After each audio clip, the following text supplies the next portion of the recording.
आज के इस विश्लेषण में हम किसी आम विषय पर बात नहीं करने वाले। यह एक बहुत ही गंभीर और अगर कहा जाए तो किसी फिल्म जैसी लगने वाली सच्ची घटना की गहराई से पड़ताल है। एक ऐसे इंसान की कहानी जिस पर झूठा दाग लगा और जिसने अपना सम्मान वापस पाने के लिए एक ऐसी लड़ाई लड़ी जो रोंगटे खड़े कर देती है। निष्कलंक सत्य की विजय, ये सिर्फ शब्द नहीं है। जब किसी की सच्चाई को कुचलने की कोशिश होती है तो वो कैसे राख से उठकर वापस आती है, यही हमारे आज के इस विश्लेषण का केंद्र है। जरा सोचिए, क्या होता है जब पूरा का पूरा शहर एक बिल्कुल निर्दोष इंसान के खिलाफ खड़ा हो जाए। ये एक ऐसा डरावना ख्याल है जो किसी को भी अंदर तक हिला सकता है। एक पल के लिए कल्पना करनी चाहिए कि कोई अचानक खुद को ऐसी जगह पाता है जहां कोई भी उसकी एक बात सुनने को तैयार नहीं। चारों तरफ सिर्फ शक भरी निगाहें हैं, नफरत है। ये बेहद तनावपूर्ण और जज्बातों से भरी स्थिति है और ठीक यहीं से हमारी आज की कहानी शुरू होती है। तो चलिए इस पूरी घटना की गहराई में उतरते हैं और अपने मुख्य किरदार से मिलते हैं। रवि। रवि कोई बहुत खास या मशहूर इंसान नहीं है। वो बस एक छोटे से कस्बे में रहने वाला एक बेहद मेहनती और ईमानदार इंसान है। दिन रात पसीना बहाकर अपने परिवार का पेट पालना, बस यही उसकी दुनिया है। एक ऐसा आम आदमी जिसकी जिंदगी उसके परिवार और उसकी ईमानदारी के इर्द गिर्द सिमटी है। रवि के साफ सुथरे और सीधे साधे चरित्र को समझना यहाँ बहुत जरूरी है, क्योंकि आगे जो होने वाला है वो इस मासूमियत को पल भर में तहस नहस कर देगा। अब यहाँ से घटनाक्रम इतनी तेजी से बदलता है कि यकीन करना मुश्किल हो जाता है। शाम के 5 बज रहे थे। रवि बिल्कुल शांति से अपने घर के लिए किराने का सामान खरीद रहा था। ठीक 15 मिनट बाद 5:15 पर बाजार की एक ज्वेलरी शॉप में चोरी होती है और अचानक भगदड़ मच जाती है। सिर्फ 3 मिनट बाद 5:18 पर भागता हुआ असली चोर अपना बैग सीधे रवि के ऊपर फेंक देता है और फिर 5:25 पर पुलिस बिना कुछ सोचे समझे रवि को गिरफ्तार कर लेती है। मतलब केवल 25 मिनट के अंदर एक आम शरीफ नागरिक अचानक एक मुजरिम बन जाता है। और यही इस पूरी कहानी की सबसे घातक गलती है। बिना पूरी जांच किए बस जल्दबाजी में लिया गया एक फैसला। पुलिस ने केवल उस एक पल को देखा, रवि के हाथों में वो चोरी का बैग, और उसी के आधार पर तुरंत कार्रवाई कर दी। किसी ने सच्चाई की तह तक जाने की जहमत ही नहीं उठाई। सिर्फ आंखों देखे पर विश्वास कर लेना और जल्दबाजी दिखाना एक निर्दोष व्यक्ति के लिए कितना भारी पड़ सकता है, यह इस घटना से बिल्कुल साफ हो जाता है। अब यहाँ दो बिल्कुल अलग दुनिया बन गई थी। एक तरफ रवि की वो अंदरूनी सच्चाई थी, जहां वो लगातार चीख चीख कर कह रहा था कि वो बेकसूर है, वो हर किसी से गुहार लगा रहा था।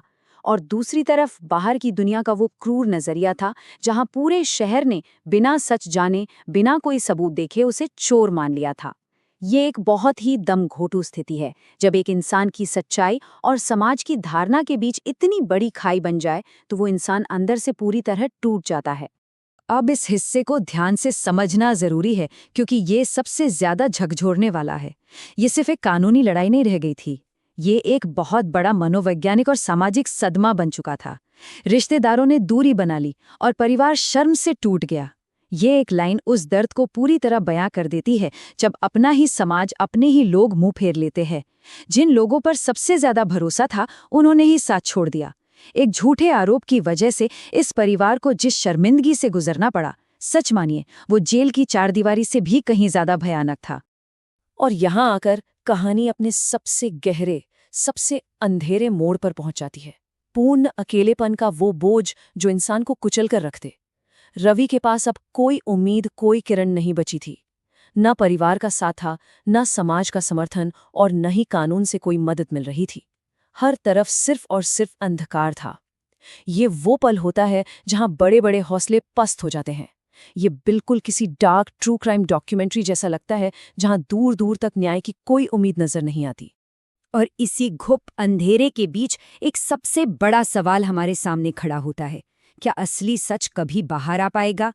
क्या वो इंसान जिसने अपनी पूरी जिंदगी सिर्फ ईमानदारी के सहारे काटी, वो यूं ही एक झूठे आरोप के बोझ तले हमेशा के लिए दबता चला जाएगा? ये एक ऐसा सवाल है जो बेचैन कर देता है।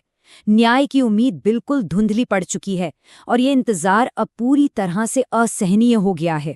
लेकिन तभी कहानी में एक ऐसा मोड़ आता है जिसकी किसी ने दूर दूर तक कल्पना नहीं की थी। बिल्कुल खामोशी से, एक सिनेमैटिक अंदाज में। जब लगने लगा था कि अब सब कुछ खत्म हो चुका है, तब किस्मत ने अपना सबसे बड़ा पत्ता चला। और वो टर्निंग पॉइंट था सीसीटीवी फुटेज का बरामद होना। जी हाँ, दुकान के बाहर लगे एक बेहद साधारण से कैमरा ने वो काम कर दिखाया जो पूरा का पूरा सिस्टम और जांच प्रणाली नहीं कर पाई। जैसे ही ये फुटेज सामने आई, इस कहानी का पूरा रुख ही पलट गया। ये अब सिर्फ कोई वीडियो नहीं था, ये रवि की आज़ादी, उसकी खोई हुई इज्जत और उसके सम्मान की इकलौती चाबी थी। और ये फुटेज कितनी बड़ी गेम चेंजर थी, ये समझना बहुत आसान है।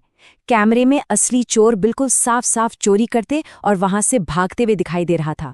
इस वीडियो ने बिना किसी शक के ये साबित कर दिया कि रवि महज एक दर्शक था जो उस गलत वक्त पर गलत जगह खड़ा था। और सबसे बड़ी बात, इस एक सबूत ने उस पूरे झूठे आरोप की धज्जियां उड़ा दी जिसने रवि की जिंदगी तबाह कर दी थी। सारा का सारा झूठ ताश के पत्तों की तरह एक ही झटके में ढह गया। अंततः सत्य की ही जीत हुई। जब अदालत के सामने पूरी सच्चाई और सारे तथ्य रखे गए तो आखिरकार न्याय मिला। रवि को सिर्फ रिहा नहीं किया गया, बल्कि पूरे सम्मान के साथ बाइज्जत बरी किया गया। ये उस इंसान की एक बहुत ही शानदार वापसी थी जिसने सिस्टम की सबसे बड़ी खामी का दंश झेला था। सच्चाई बेदाग साबित हुई। लेकिन रुकिए, बात यहीं खत्म नहीं होती। जब रवि जेल से बाहर आया तो उस शहर का क्या हुआ जिसने बिना सोचे समझे उसे चोर मान लिया था? जो भीड़ कल तक नफरत से अंधी हो रही थी, जो फैसला सुनाने में सबसे आगे थी, आज वही शहर गहरी शर्म से अपना सिर झुकाए खड़ा था। ये उन लोगों के अनुचित गुस्से और बिना सोचे समझे बनाई गई राय का सीधा सीधा नतीजा था। समाज को अपनी बहुत बड़ी गलती का एहसास हुआ, लेकिन तब तक एक निर्दोष इंसान का जो नुकसान होना था वो हो चुका था। इस पूरी दर्दनाक यात्रा से एक बहुत गहरा सबक मिलता है, और वो है अधूरा सच। जब हम केवल आधे अधूरे तथ्यों को देखकर कोई भी फैसला कर लेते हैं तो वो किसी निर्दोष की जिंदगी बर्बाद करने का कारण बन सकता है। एक अधूरा सच हमेशा एक पूरे झूठ से कहीं ज्यादा खतरनाक होता है। ये कहानी हमें सिखाती है कि कभी भी सिर्फ आंखों देखी आधी घटना पर विश्वास करके किसी को मुजरिम नहीं मान लेना चाहिए। सच्चाई को सामने आने में थोड़ा वक्त जरूर लग सकता है, लेकिन वो छुपती नहीं है। अंत में एक सवाल जो हम सभी को खुद से पूछना चाहिए, क्या कभी किसी आधी अधूरी जानकारी के आधार पर हमने भी किसी के लिए अपनी राय तो नहीं बना ली थी? ये वाकई सोचने वाली बात है। इस गहरे और सच्चे विश्लेषण में हमारे साथ जुड़ने के लिए बहुत बहुत धन्यवाद।